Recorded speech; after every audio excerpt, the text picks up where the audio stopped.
అనగనగా ఒక ఊరిలో స్టోరీ ఛానల్‌కి స్వాగతం అండి. మొదటిసారి గనుక చూస్తున్నట్టుగా మన ఛానల్ సబ్స్క్రైబ్ చేసుకోండి.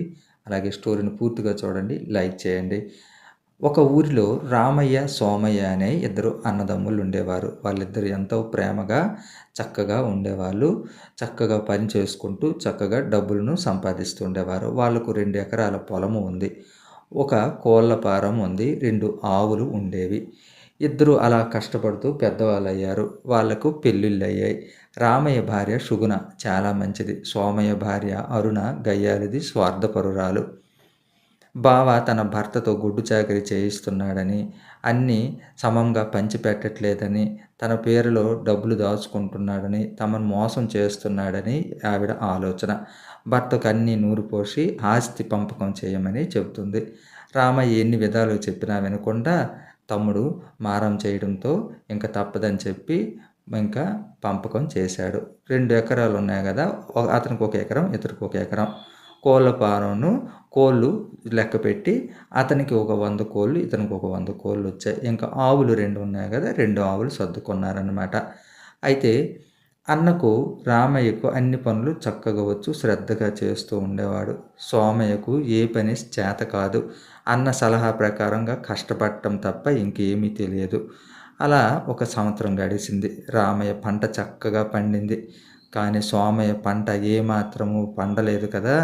ఇంకా తెగుళ్ళు వచ్చి పంట అస్సలు చేతికి రాలేదు. ఇంక కోళ్ల ఫారంలో కోళ్ళకు చక్కగా సాకకపోవటం వల్ల కోళ్ళు కూడా చనిపోయాయి. రామయ్య కోళ్ళు చక్కగా పెరిగి మంచిగా డబ్బులు సంపాదన వచ్చింది. ఆవు కూడా చక్కగా ఆరోగ్యంగా పుష్టిగా ఉండి చక్కగా పాలిస్తుండేది.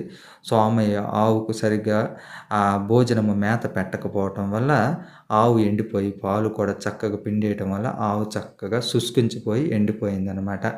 ఇలా సంవత్సరం గడిచేటప్పటికి సోమయ్య ఇంట్లో ఆర్థిక ఇబ్బందులు మొదలయ్యాయి. ఇంకా అరుణ ఇంకా మునుపటిలా లేకపోవడంతో చాలా బాధపడుతుంది. వంటలు చేసుకోవటానికి ఇంట్లో సరుకులు లేవు. బియ్యం గింజలు కూడా లేకుండా పోయినాయి. ఏం చేయాలో పాలు పోవట్లేదు.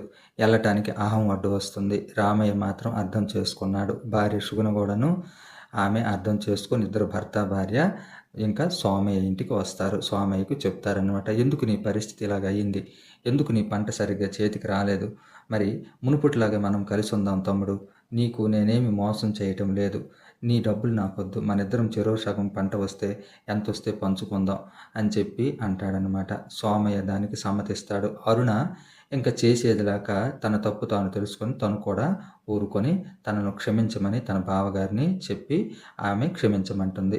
రామయ్య క్షమాపణలు ఎందుకమ్మా, మనలో మనకి అని చెప్పి వాళ్ళు మళ్ళీ చక్కగా అందరూ కలిసి ఉంటారు.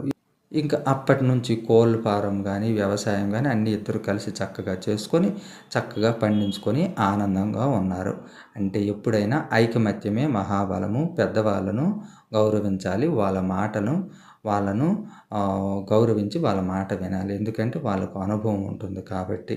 ఈ స్టోరీ కనుక మీకు నచ్చినట్లయితే ప్లీజ్ సబ్స్క్రైబ్ మై ఛానల్. మరో మంచి కథతో ముందుకు వస్తాను. అప్పటి వరకు చూస్తూనే ఉండండి.